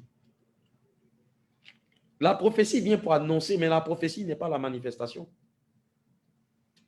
Donc, la prophétie, elle est bonne. Elle vient pour donner l'espoir. Elle vient pour vous indiquer, quelque chose. Si je vois l'indication, on dit ici est la route pour aller, je ne sais pas moi, à San Pedro. Et que je ne prends pas la route, j'ai l'indication que c'est la route pour San Pedro, mais je ne prends pas la route, je ne suis pas en train d'aller à San Pedro. Donc, la prophétie est un indicateur. Elle vient pour nous montrer la voie. Mais ce n'est pas encore le fait que, parce que la prophétie est venue, je suis sur la route. La prophétie vient nous dire, mets-toi en activité. Beaucoup de nos chrétiens veulent entendre la prophétie. Ah, homme de Dieu, qu'est-ce que Dieu dit aujourd'hui? C'est la prophétie qu'ils veulent entendre. C'est vrai, c'est très bon, la prophétie, elle est bonne. Elle vient pour nous donner l'indication. Donc, nous devons nous lever pour faire quelque chose. Le tout est accompli de Jésus, c'est pour lui, hein, c'est sa feuille de route. Pour lui, ce n'est pas pour nous. Donc, pour toi et moi, mon frère Yannick, tout n'est pas encore accompli pour nous. C'est accompli dans l'esprit, on doit le manifester. Et souvent, ça va faire que tu ne vas pas dormir. Parce que quand tu veux des résultats, tu es obligé de sacrifier certaines choses. Et j'exhorte nos frères et sœurs à être des hommes de sacrifice. Seul dans le sacrifice, on pourra influencer. Parce que pour que quelqu'un se tienne là et il arrive à influencer des gens, il faut qu'il ait payé des prix. Oui. Celui qui ne paye pas le prix ne peut pas influencer. Ce n'est pas possible. Donc nous devons, pour être des influenceurs, nous devons vivre quelque chose. Celui qui a une histoire à raconter, il arrive facilement à parler de Jésus. Celui qui n'a pas d'histoire à raconter, il raconte l'histoire des autres. Il raconte l'histoire des autres seulement. Mais on dit, mais et toi-même? On te pose la question. Et toi? Pas d'histoire. Pour moi, là, c'est en attente, c'est en téléchargement. Ton téléchargement, à quel niveau? Jusqu'à quand tu seras en téléchargement? Il y a au moins des petits téléchargements. Il y a des petits logiciels de 9 mégaoctets, on les télécharge rapidement. Toi, ton téléchargement a commencé depuis 2005. Ce n'est pas encore arrivé quelque part. Ça n'existe pas avec le Seigneur. Dieu te donnera des petits logiciels, il te donnera des grands logiciels. Pour les grands logiciels, ça va te demander beaucoup plus de temps. Ça, on peut dire, il est encore en téléchargement. Ça mettra un peu de temps. Mais même quand il est en téléchargement, tu peux voir le niveau. Tu sais au moins que ton téléchargement est en train d'avancer. Mais toi, ton téléchargement, si pour un petit logiciel, ton téléchargement, on ne le voit pas, c'est que Dieu n'a pas encore commencé à travailler. Il faut qu'on se lève. Il y a quelque chose à faire, mon frère. Il y a quelque chose à faire. Il y a une sorte de sentiment de révolte qui m'anime très souvent quand je regarde certaines situations. Et je me dis que nous ne sommes pas en train de nous réveiller et que nous devons nous lever et être éclairés pour voir la gloire de Dieu, pour voir la gloire du Seigneur. Par rapport à ce dernier point, j'ai une grande question. Je dis grande question parce que tu vas comprendre pourquoi je dis grande question. Ce réveil-là qui doit animer tous les chrétiens, quelle est globalement aujourd'hui la place et la position que doit prendre l'Église avec grand E pour pouvoir permettre à ce qu'il y ait d'abord ce réveil. Je ne parle pas de réveil spirituel. Spirituel, ok. Mais ce réveil d'une prise de conscience, déjà au niveau des différentes communautés et de l'Église avec grand E de manière globale. Parce qu'il est de la responsabilité aussi de l'Église d'apporter quelque chose. Certaines communautés religieuses ont pu se sortir à élever, comme je dirais dans la vision, même je parle de la vision de mon père spirituel, à élever une génération de champions. Donc, mais c'est limité à certaines communautés. Donc, la question est, quelle est la place de l'Église dans ce processus-là de réveil? Donc, on parle de réveil, de formation, information, prise de position. Voilà la question que je voulais te donner. D'accord. Je pense qu'aujourd'hui, honnêtement, l'Église doit prendre cette place de leader. Parce que l'Église est celle vers laquelle on se tournait dans l'Ancien Testament. Lorsque vous voyez l'Ancien Testament, vous allez voir qu'Israël était souvent dans des combats. Et avant d'aller même dans le combat, ils ne regardent pas s'ils ont les armes nécessaires. Ils sont voir le prophète pour savoir quelle est l'indication pour le combat.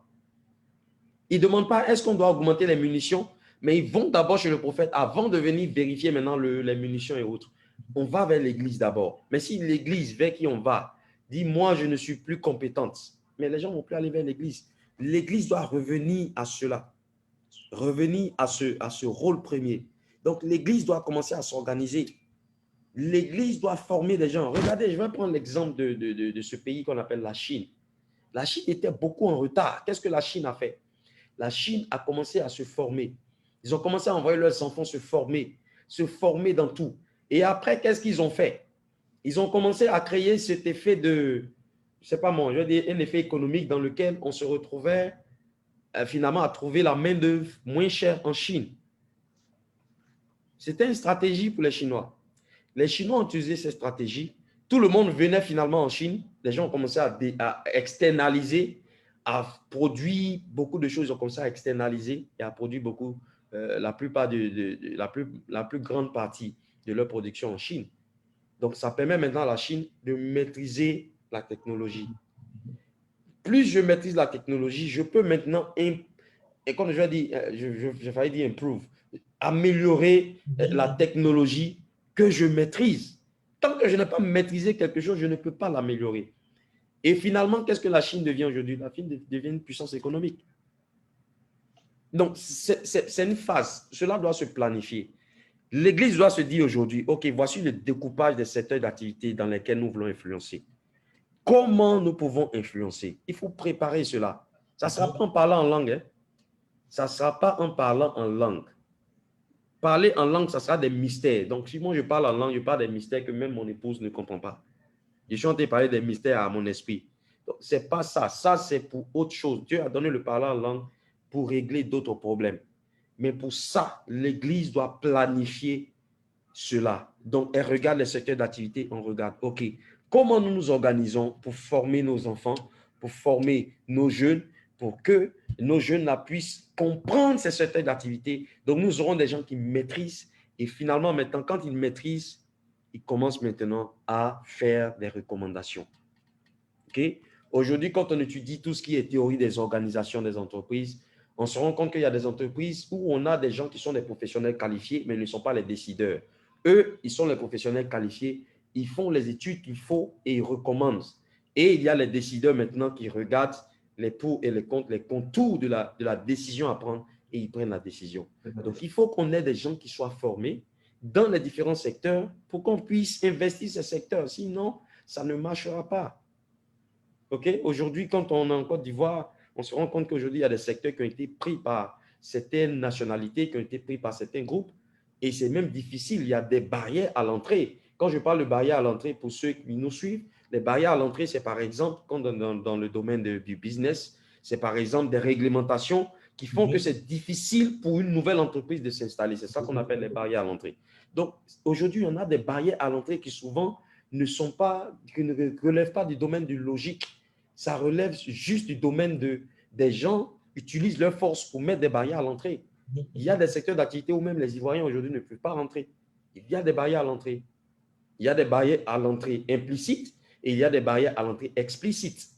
Moi, j'ai échangé avec des gens qui disent qu'ils vont dans les appels d'offres et il y a des noms de certaines sociétés que je ne vais pas dire ici. Lorsqu'il voit ce genre de société-là, lui, il se retire de l'appel d'offres parce qu'il sait que si il est proche de gagner l'appel d'offres, sa vie est en danger. C'est une barrière à l'entrée implicite. OK? Donc, aujourd'hui, on doit se former dans les différents domaines. Nous devons nous former. L'Église doit accompagner cela. Et lorsqu'on va former ces personnes, ce n'est pas pour qu'ils puissent quitter l'Église aussi pour aller faire. Non, on doit former des gens qui sont engagés. C'est pour ça qu'on a besoin des gens engagés. Ce n'est pas aujourd'hui les gens qui visitent les églises chaque mois. En 12 mois, lui seul, il est membre de, je ne sais pas moi, 24 églises en 12 mois. Ce n'est pas de ça qu'on parle. On parle des gens qui sont engagés, qui veulent apprendre et qui veulent aller quelque part. Ces gens-là, on les forme, on les organise, on les forme. Et l'Église s'organise, l'Église se forme. Et l'Église, maintenant, commence à fabriquer des champions dans les différents domaines. Parce que c'est en cela. Jésus revient bientôt, mais pour l'instant, il n'est pas encore revenu. Faisons quelque chose. Il y a des gens, aujourd'hui, il y a des églises qu'on voit, les gens, ils viennent, c'est juste la prière. On n'enseigne même pas sur le mariage, on n'enseigne rien sur l'entrepreneuriat. C'est juste la prière, on tue les démons et on repart. Le lendemain, on revient encore pour tuer les démons qu'on n'a pas pu tuer hier et puis on avance. Ce n'est pas ce que Dieu veut qu'on fasse. Et là, je parle en tant que pasteur, ce n'est pas ce que Dieu veut qu'on fasse. Après les esprits, il y a le physique. Il y a des démons que tu peux tuer, mais lorsque le propriétaire de la maison vient, il demande son loyer, on ne peut pas le tuer par la prière. Ça c'est l'argent, on prend pour payer. Donc, il y a des choses à faire. Il y a des choses à faire. Aujourd'hui, il faudrait que les chrétiens soient ceux vers qui l'on cherche la solution. C'est-à-dire que quand on veut écouter la réponse, on va vers les chrétiens. Quand aujourd'hui les nations sont perdues, on doit aller vers l'Église. Donc, on ne doit pas voir l'Église en train de se combattre. L'Église qui combat une autre. On ne doit pas avoir ça. L'Église doit être unie et doit aller dans cette vision-là. Je ne parle pas ici de l'œcuménisme, mais je parle de l'Église dans l'esprit de l'Église, pas de l'œcuménisme.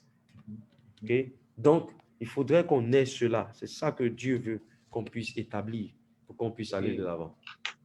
Quelque chose d'important que tu as dit tout à l'heure, c'est ce qui concerne, en fait, malheureusement, quand on regarde, on constate aujourd'hui que l'Église, malheureusement, je veux dire, passe son temps à former des gens qui sont dans la pastorale, des pasteurs, des hommes de Dieu, mais ne prend pas cette place-là en fonction des différents enjeux qu'on a cités tout à l'heure.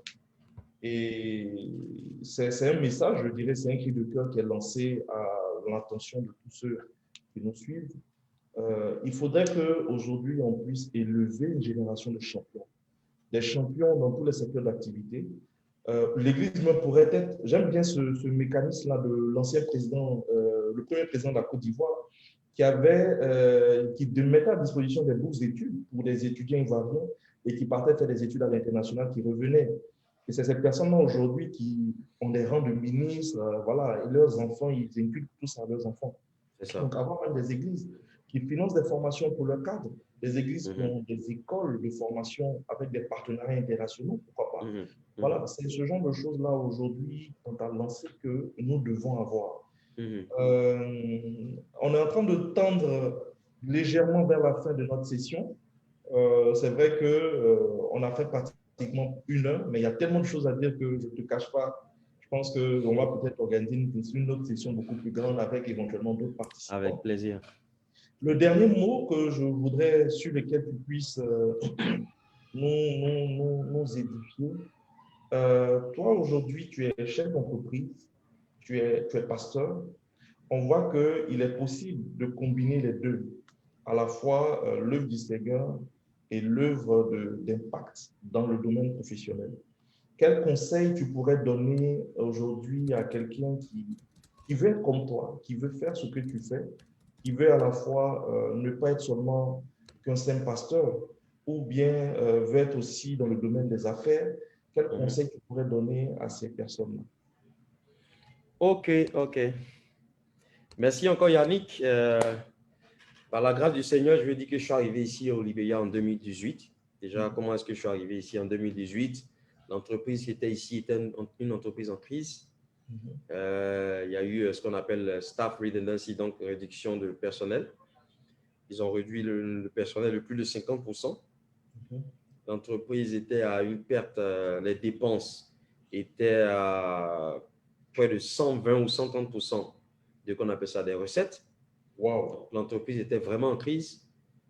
Ils ont levé le directeur général qui était de la nationalité de ce pays-là. Ils l'ont levé. Il y a une période de transition où quelqu'un est venu de notre groupe, du siège, est venu ici pour faire, je crois, 3 mois, essayer de gérer un peu la crise en attendant que je vienne. Et bon, après, ils m'ont transféré le portefeuille de l'entreprise en crise. Donc, j'ai pris l'entreprise en crise. Ça a été très difficile pour gérer la période de crise, pour faire la transition d'une société en crise à une société renaissante. Ça a été beaucoup difficile. Ça m'a fait avoir des nuits blanches. Ça m'a vraiment fatigué parce que je n'avais jamais géré une telle situation. Mais quelque part, je pense que Dieu nous met des compétences en nous qui vont ressortir lorsque nous serons face à la situation. Vous voyez, moi, je lis l'histoire de David. Je me rends compte que David a utilisé ce qu'on appelle un lance-pierre pour tuer Goliath. Mais lorsque David parle de son témoignage à lui, il disait que lorsque le lion venait dévorer les brebis, il n'utilisait pas le lance-pierre pour tuer le lion. Mais David avait la compétence pour utiliser le lance-pierre. On l'a vu lorsqu'il a rencontré Goliath. Donc, il y a des situations dans lesquelles vous allez vous retrouver. Cette situation n'est pas venue pour vous faire tomber, mais elle est venue pour vous faire sortir à l'extérieur ce qui est en vous. Donc, on ne doit pas avoir peur des challenges. Ça, c'est ce que je veux dire à mes frères et sœurs. Nous ne devons pas avoir peur des challenges. Les challenges, nous devons les aimer. Nous devons, je vais dire, prier même pour avoir des challenges dans lesquels Dieu va faire sortir ce qui est en nous. Il va le faire sortir à l'extérieur. Et donc, lorsque je suis venu, ça a dû être difficile pour travailler déjà sur l'état d'esprit des gens qui sont dans une société en crise, des gens qui ont une certaine mentalité qui sont différentes de la mienne, des gens que je ne connaissais pas auparavant. Et on vient, on vous parachute, on vous dit vous êtes le patron. Vous imaginez un peu tous les clans ceux qui sont partis avec la rancœur, qui ont encore leur connexion à l'intérieur de l'entreprise. Donc, tout ça, il a fallu gérer dans le laps de temps. Ça a été vraiment difficile. Il a fallu la sagesse, il a fallu souvent la diplomatie, il a fallu souvent aussi la rigueur et, je vais dire, qu'on appelle ça, l'intransigeance. Donc, il fallait savoir à quel moment utiliser le bâton, à quel moment utiliser la carotte, comme on dit, à quel moment utiliser le verbe, à quel moment utiliser la motivation. Vous voyez, donc, il faut jongler entre toutes ces choses-là. Et au bout des efforts, Dieu nous aide à avoir des résultats. Parce que lorsque Dieu vous envoie et lorsqu'il voit que vous faites des efforts, il vous donne des résultats qui n'ont pas la même dimension que les efforts que vous avez produits, mais qui sont beaucoup plus que les efforts que vous avez produits. C'est-à-dire que ce n'est pas proportionnel. Donc, c'est ce que j'ai pu expérimenter. Mais ce que je veux dire, c'est que pour allier ces choses-là, il y a ce qu'on étudie dans le leadership aujourd'hui qu'on appelle la gestion du temps.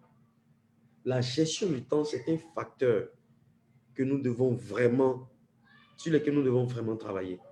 Et ça, c'est un aspect également que la Bible relève. Vous voyez, toutes ces choses qu'on étudie en leadership, moi, je me rends compte, à force de les étudier, je me rends compte qu'on les retrouve dans la Bible. La gestion du temps. Quand la Bible nous dit que le diable n'a pas le temps, il est obligé de gérer son temps. Et le diable utilise son temps à bon escient. Il sait à quel moment il faut venir parler à Dieu pour pouvoir attaquer Job. Donc, il ne vient pas à n'importe quel moment. Donc, la gestion du temps, c'est vraiment une clé, c'est vraiment un aspect qu'il faut regarder. Moi, aujourd'hui, je suis face à ça. Avant, je ne sentais pas trop la nécessité de la gestion du temps parce que j'avais un peu plus de temps pour m'amuser, pour me relaxer, par exemple. Je ne sais pas, pour aller peut-être, je ne sais pas moi, aller s'asseoir dans un restaurant ici, c'était plus facile avant. Mais aujourd'hui, c'est quelque chose qui est vraiment difficile parce qu'il y a la gestion des enfants, de la famille. Moi, j'ai épousé une femme, ce n'est pas pour venir m'asseoir, pour travailler pour les gens tout le temps. Donc, il faut que la femme, l'épouse aussi, sente qu'elle a son mari, qu'elle est là, avec qui elle peut parler. Même si aujourd'hui, c'est un peu difficile à cause, à cause du temps qui est vraiment limité. Les enfants aussi, ils ont un papa à qui il faut venir expliquer. Vous avez les enfants qui vont venir dire, ah, celui-là m'a fait ça, celui-là ne veut pas me donner mon stylo, il ne veut pas faire ça, il a pris mon sac, il ne veut pas me donner la télécommande, il ne veut pas que je regarde la télévision. Tout ça, il faut gérer. Il faut réagir, sinon ils vont penser que papa, là, il nous a abandonnés. OK? Donc, aujourd'hui, il y a les enfants, il y a l'épouse, il y a la famille, il y a les études des enfants. Aujourd'hui, on est un peu comme les tuteurs de maison des enfants. Quand ils ont des exercices difficiles, ils viennent vers vous. Donc, on a ça. Il y a aujourd'hui l'église. À l'église, vous avez des gens que vous suivez un peu comme des enfants. Vous suivez un peu comme le tuteur de ces personnes-là. C'est vrai que nous ne sommes pas leur père spirituel directement. Ils ont leur père spirituel qui est notre père spirituel à nous tous. Mais il faut les suivre. Ils viennent avec des difficultés. Chacun vient expliquer ses problèmes. Chacun va venir expliquer telle chose. Il faut les gérer. Et il y a aujourd'hui, ceux que je gère dans l'entreprise, je suis un peu comme le père de l'entreprise. Il faut les gérer. Donc, face à toutes ces choses-là, je n'ai plus d'alternative que de savoir gérer mon temps. Et dans la gestion du temps, il y a ce qu'on appelle les choses qui sont importantes, il y a les choses qui sont urgentes.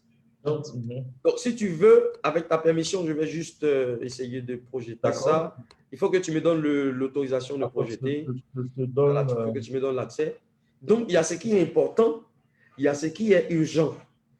Donc, on va essayer, on va avoir une sorte de matrice dans laquelle on se retrouve. Il y a une sorte de matrice dans laquelle on se retrouve.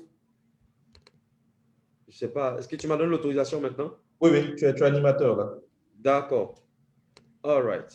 Donc, allons-y. Voilà. Donc, on a une sorte de matrice comme ça. Je ne sais pas si vous voyez mon écran. Oui, on voit. Voilà. Donc, il y a ce qui est important, il y a ce qui est non important. Il y a ce qui est urgent, il y a ce qui est non urgent. Donc, dans la gestion du temps, on va vous dire, par exemple, que ce qui est important et ce qui est urgent, on va se retrouver ici dans ce cadre-là. Il faut le faire en priorité parce que ça, c'est une importance et c'est urgent. Donc, ça ne peut pas attendre. Il faut le faire en priorité. Mais il y a des choses qui sont importantes mais qui ne sont pas urgentes.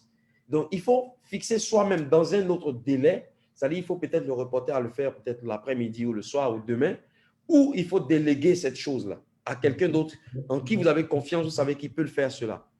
Vous avez ce qui est urgent mais qui n'est pas important. À faire rapidement si cela prend peu de temps. C'est-à-dire que si je peux évacuer cela assez rapidement, je le fais en même temps parce que ça ne va pas me prendre beaucoup de temps. Mais ce qui est non important et ce qui est non urgent, il faut évacuer dans le temps creux. C'est-à-dire que c'est quand j'ai plus de temps que je passe à Que tu cette fais. chose-là. Donc, à chaque fois, il faut faire cet exercice-là. Il faut à chaque fois savoir qu'est-ce qui est ma priorité, qu'est-ce que je dois faire maintenant, et puis qu'est-ce que je dois faire pour respecter, parce que le temps aujourd'hui, c'est vraiment de l'argent. Le temps, c'est trop, c'est une denrée rare en fait. Moi, je ne dirais pas le temps, c'est de l'argent, mais je dis le temps, c'est une denrée rare. Souvent, on pense qu'on a le temps, mais on était là hier et finalement, on est en 2021. Donc aujourd'hui, là, il faut concilier cela. Et la gestion du temps, c'est quelque chose, c'est une chose à laquelle vous serez confrontés. Plus vous avancez dans les responsabilités, vous allez voir que le temps, ce ne sera plus pareil. Quelqu'un qui est célibataire, le jour où il se marie, mon frère, il y a des choses qu'il ne peut plus faire comme en étant célibataire. Avant, il avait le temps d'aller au kiosque. Il avait le temps d'aller au kiosque. Maintenant, il ne peut plus aller au kiosque. Il faut qu'il accompagne madame souvent au marché. Et en tant qu'homme, tu vas accompagner madame au marché. Tu n'es pas habitué pour aller au marché. Tu vas passer dans les coins, l'attendre. Tu veux qu'elle finisse vite et tout ça. Vous voyez, donc, en fonction des situations par lesquelles nous passons, on est obligé de s'adapter. Et quelqu'un qui a beaucoup de responsabilités, la gestion du temps, c'est essentiel. C'est très, très, très essentiel. Et c'est vraiment important même pour celui qui a des objectifs dans la vie, il va essayer de s'organiser. Il faut savoir s'organiser. L'Église doit savoir s'organiser, un chrétien doit savoir s'organiser. De sorte que, malgré toutes ses occupations, il trouve le temps pour le Seigneur. Il trouve le temps pour le Seigneur parce que le Seigneur est urgent et important. Il trouvera toujours le temps pour le Seigneur. Donc, moi, je pousse les gens à faire des recherches. Au lieu de savoir peut-être combien de Versailles a reçu aujourd'hui comme somme d'argent, c'est mieux d'aller taper sur Google la gestion du temps. Comment réussir la gestion de son temps? Je pense qu'on aura beaucoup d'informations, beaucoup plus que regarder la vidéo de Versailles avec 2 balais qui sait son coup et il dit « je n'ai pas volé ». Donc aujourd'hui, j'invite mes frères et sœurs chrétiens à aller vers le buzz de la formation et voilà, diminuer un peu le buzz parce que souvent on a besoin de, voilà, on a besoin de s'évader un peu comme les littéraires le disent. Donc il faut aller souvent aussi regarder, voilà, mais il ne faut pas perdre le temps là-dessus. Il faut gérer son temps. C'est très, très important de gérer son temps. Il faut aller regarder les petits buzz d'Abidjan. Souvent, ça permet de, voilà, de passer un peu sur les challenges pour certains. Il y en a qui disent qu'ils se plaisent là-dedans, mais il ne faut pas perdre beaucoup de temps là-dedans. 10 minutes, 15 minutes, c'est bon. Mais après, il faut gérer son temps. Il faut se former. Aujourd'hui, il y a des gens qui peuvent apprendre des langues à partir. Il y a beaucoup de méthodes aujourd'hui. Moi, j'ai fait l'expérience personnelle. J'ai appris l'anglais en m'auto-formant. J'ai vu que quand j'allais dans les cabinets où j'ai payé de l'argent pour faire des formations, honnêtement, je n'ai pas été formé comme quand j'ai décidé de moi-même m'organiser pour me former, pour m'auto-former. C'est allé beaucoup plus vite que ces cabinets-là, où on me prenait de l'argent, où on me mettait devant un ordinateur, devant un casque, on dit, il faut écouter ça, et ça ne me formait pas assez rapidement. Et lorsque j'ai dit, il faut que je me forme, je n'ai pas le choix. J'ai commencé à m'organiser, j'ai commencé à avancer. Et je pense que si on s'organise chacun individuellement et au niveau groupe, même au niveau de l'Église aujourd'hui, Yannick, on peut créer un groupe, mais tout va sur la base de la confiance. Parce qu'aujourd'hui, à l'Église, dans les églises, on a tout le monde. Vous avez des gens aujourd'hui qui vont venir vous dire il faut qu'on s'associe pour faire telle chose. Et après, c'est pour vous duper. Et c'est ça, c'est là qu'il faut faire attention. Sinon, aujourd'hui, on peut avoir des groupes des entrepreneurs. Faisons un peu comme les Libanais qui se mettent ensemble et qui deviennent puissants.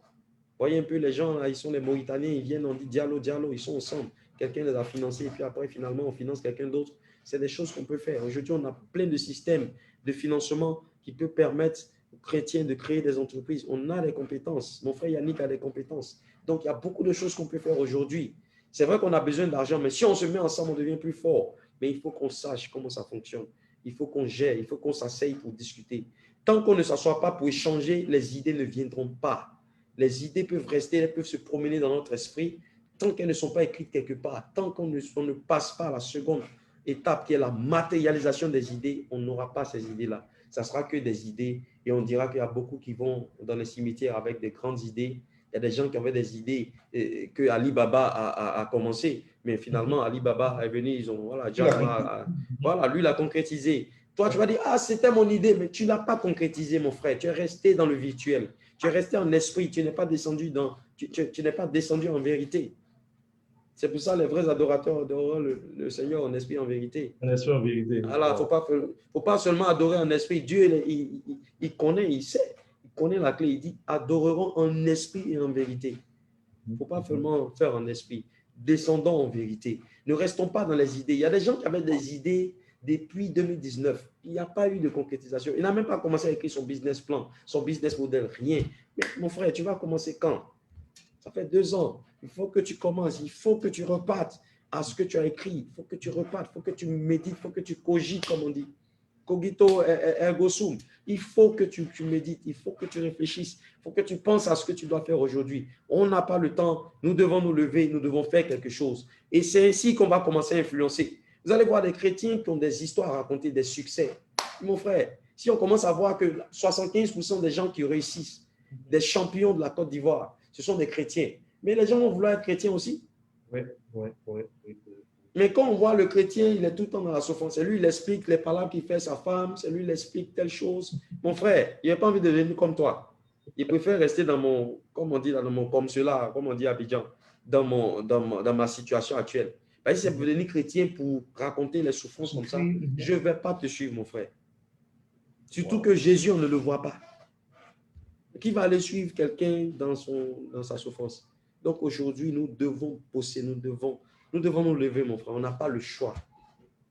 Parce que ne pas faire un choix, c'est déjà un choix. C'est déjà un choix. Donc, on n'a pas le choix.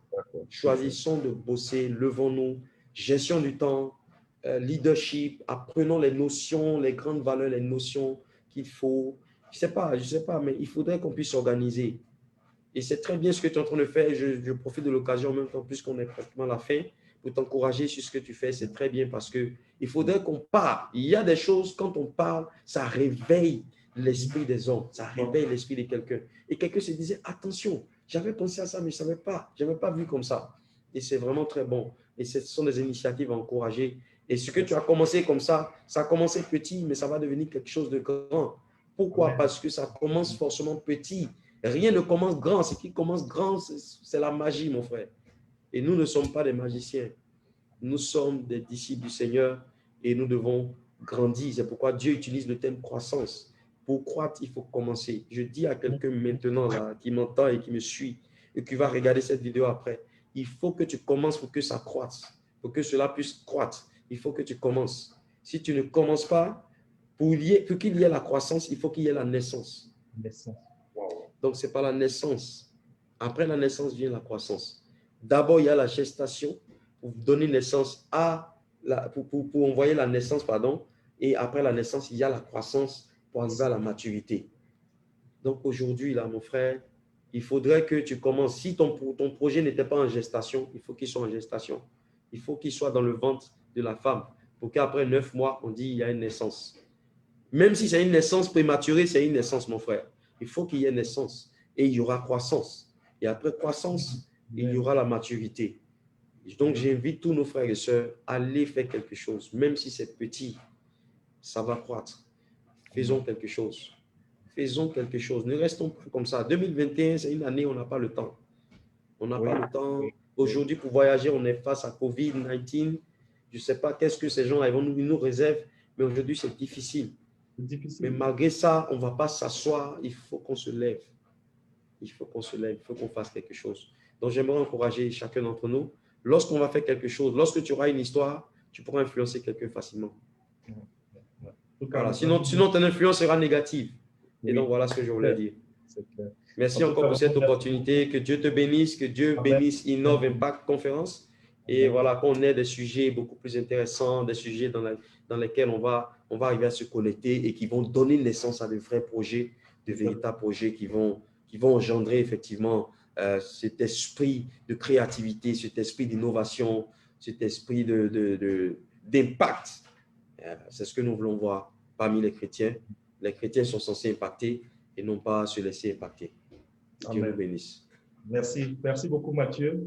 En tout cas, je vais dire, ce ne sera pas la seule session. Il y a pas mal de sessions qu'on va organiser. Donc, après, tu auras l'occasion de revenir nous enseigner même sur certaines thématiques dans différents domaines. En tout cas, merci à ceux qui nous ont suivis. Merci à ceux qui vont nous suivre. Donc, l'émission sera encore disponible sur la page pendant quelques jours. Et après, elle sera exclusivement disponible sur notre page YouTube. Donc, n'hésitez pas à vous connecter, n'hésitez pas à partager. On mettra à disposition les petites capsules de l'intervention de M. Kata. En tout cas, Mathieu, merci beaucoup. Bien de choses à ton épouse, bien de choses à tes enfants. C'est moi qui te remercie, mon frère. À très, très, très, très, très bientôt. Très, très, très bientôt, mon frère. OK. Ciao, ciao. Bon samedi à toi et bon dimanche. Merci. Merci. Ciao, ciao. Bye bye.